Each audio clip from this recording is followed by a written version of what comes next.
और इस वक्त की बड़ी खबर आ रही है, क्राइम शो के एंकर सुहेब इलियासी को अदालत ने उम्र कैद की सजा सुनाई है। दिल्ली की कड़कड़डूमा अदालत ने यह फैसला सुनाया है, सुहेब इलियासी को उम्र कैद की सजा सुनाई गई है।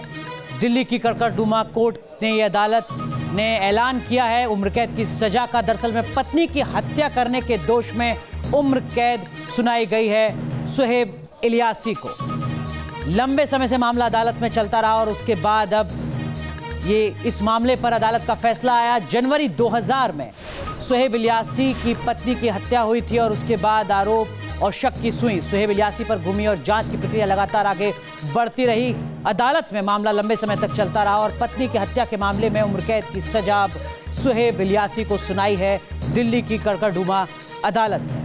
इस वक्त की बड़ी खबर, सुहेब इलियासी से जुड़ी पत्नी की हत्या के आरोप में उम्र कैद की सजा दिल्ली हाईकोर्ट, दिल्ली की कड़कड़डूमा अदालत ने सुनाई है सुहेब इलियासी को। साल 2000 में पत्नी की हत्या हुई थी, तब से लगातार मामला अदालत में चलता रहा। 11 जनवरी 2000 को सुहेब इलियासी की पत्नी का शव घर में मिला था। 28 मार्च 2000 को सुहेब इलियासी को गिरफ्तार किया गया अपनी पत्नी अंजू की हत्या के आरोप में। घर वालों ने दहेज प्रताड़ना और हत्या का आरोप लगाया था सुहेब इलियासी पर। 20 दिसंबर को दिल्ली की कड़कड़डूमा कोर्ट ने दोषी करार दिया।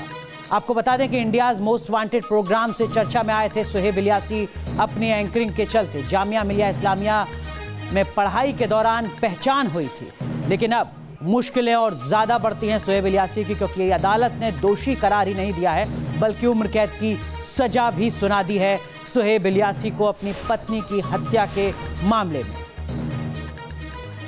तो इस वक्त की बड़ी खबर, crime show anchor Suhaib Ilyasi से जुड़ी, जिनको उनकी पत्नी की हत्या के आरोप में उम्र कैद की सजा दिल्ली की कड़कड़डूमा अदालत ने सुनाई है। साल 2000 में सुहेब इलियासी की पत्नी की हत्या हुई थी। और ज्यादा जानकारी के लिए हमारे सहयोगी अरविंद सिंह जुड़ रहे हैं। अरविंद, अदालत ने किन किन पहलुओं को ध्यान में रखा और सुहेब इलियासी की तरफ से क्या कुछ विकल्प बचते हैं अब?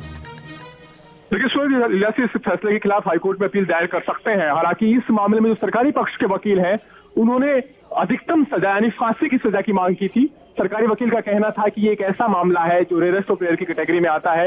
इस मामले में अच्छी तरीके से, वेल प्लान तरीके से इस मर्डर को अंजाम दिया गया और एक मर्डर को सोची समझी साजिश के तहत आत्महत्या की शक्ल दी गई। लेकिन यहाँ पर जो सुहेब इलियासी के वकील थे, उन्होंने सजा में रियायत की मांग की गई। उनका कहना था कि रेयरेस्ट ऑफ रेयर का केस नहीं बनता है।